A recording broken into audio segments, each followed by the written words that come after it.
Hello. હા દેવાંશીબેન, હા sir, મારો એ પ્રશ્ન છે કે અમરેલીમાં તમે જેમ કહ્યું કે અબ ચીડિયા ચુગ ગઈ ખેત, પણ અત્યારે જે વિવાદ સામે આવ્યો છે, આગલા દિવસે દિલીપ સંઘાણીનું કશુંક બોલવું, એટલે શું આને અમરેલીનો બળવો માનવો ભારતીય જનતા પાર્ટીના સંગઠનની સામે, કે કઈ રીતે જોવો આખા ઘટનાક્રમને? ના, એમાં I don't see in that way. એવું છે કે દિલીપભાઈની ઘટના બી અલગ છે, સહકારી ક્ષેત્ર છે. આજે જે કઈ બનો કે વાતો આવી બજારમાં એ પણ અનરિલેટેડ છે, બોથ ધ થિંગ.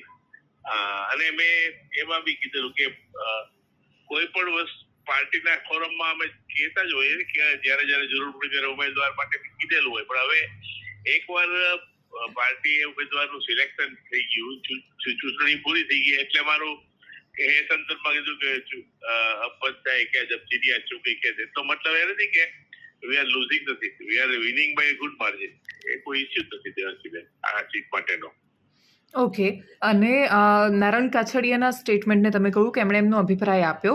આની પહેલાં અમે વારંવાર જોયું છે કે તમે ટ્વિટર પર ખાસા એક્ટિવ છો અને જ્યારે ઘણું બધું લખતા હો છો, તો જે તે સમયે આ બધા નેતાઓ પર પણ પ્રહાર કરેલા છે તમે જે ભૂતકાળમાં.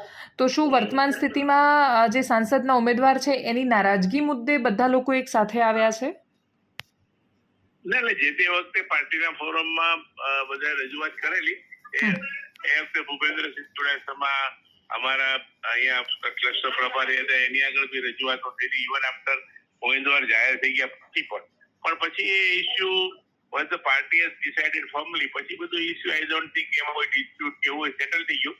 કોઈને ગમ્યું ન ગમ્યું એ બધો વિષય પછીનો છે, પણ હવે એ બધી વસ્તુની ચર્ચાનો મતલબ એટલા નથી કે ચૂંટણી બી પૂરી થઈ ગઈ, લોકો બધાએ પ્રચાર બી કર્યો અને મતદાન બી થઈ ગયું.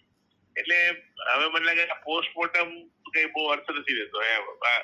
પાર્ટીની પ્રોસેસ છે અને ઘણી વાર આવડી મોટી પાર્ટી છે, કેટલી બધી જાતના અલગ અલગ કોર્નરમાંથી એંગલથી અભિપ્રાયો અપાતા હોય, અલગ અલગ લોકો અભિપ્રાય આપતા હોય, એટલે ક્યાંક કોઈ જગ્યાએ કોઈ વસ્તુ નજરઅંદાજ થઈ હોય એવું શક્ય છે. આઈ ડોન્ટ સે થયું છે, હોઈ શકે, થઈ શક્યું હોય, પણ હવે એનો મતલબ કશો એટલા માટે નથી કે એવરીથિંગ હેઝ નાઉ સેટલ, પૂરો થઈ ગયેલો વિષય છે મને લાગે છે. હવે એ તો પાર્ટી લેટર ઓન પાર્ટી કે એનાલાઇઝ થાય કે ભાઈ આમાં શું શું ઇસ્યુ હતા, પણ અત્યારે એનો મતલબ નથી રહેતો મારી દ્રષ્ટિએ. ઓકે, તો 1.5 લાખ જે મતદાન ઓછું થયું છે એની હારજીત પર અસર નહીં પડે એવું આપ માની રહ્યા છો? હા, 1.5 લાખનું મતદાન ઓછું થયું છે એ તો માની લો કે તમે almost it is A state level phenomena you can say. અને અમારે અમરેલીમાં ઇસ્યુ વધારે છે કે there are so many migrants. એટલે માઇગ્રન્ટ્સ મતલબ કે એના નામો અહીંયા છે મતદાર યાદીમાં ને રહે છે સુરતમાં બિઝનેસ માટે, અને નેશનલ ગોલ્સમાં they are not coming to vote. એટલે એ બી એક અમારે ફિગર આવી જોઈએ. એને કારણે સમગ્ર ગુજરાતમાં સૌથી ઓછું મતદાન ગયે વખતે બી અમરેલીમાં હતું ને આ વખતે બી અમરેલીમાં રહ્યું છે.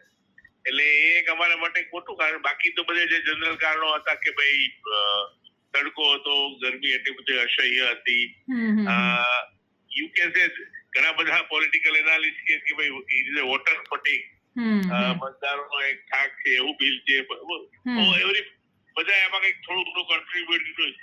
પણ in spite of all this we are winning with a good margin from Amreli. એમાં કોઈ બી શંકા જ નથી કરતી કોઈને બી.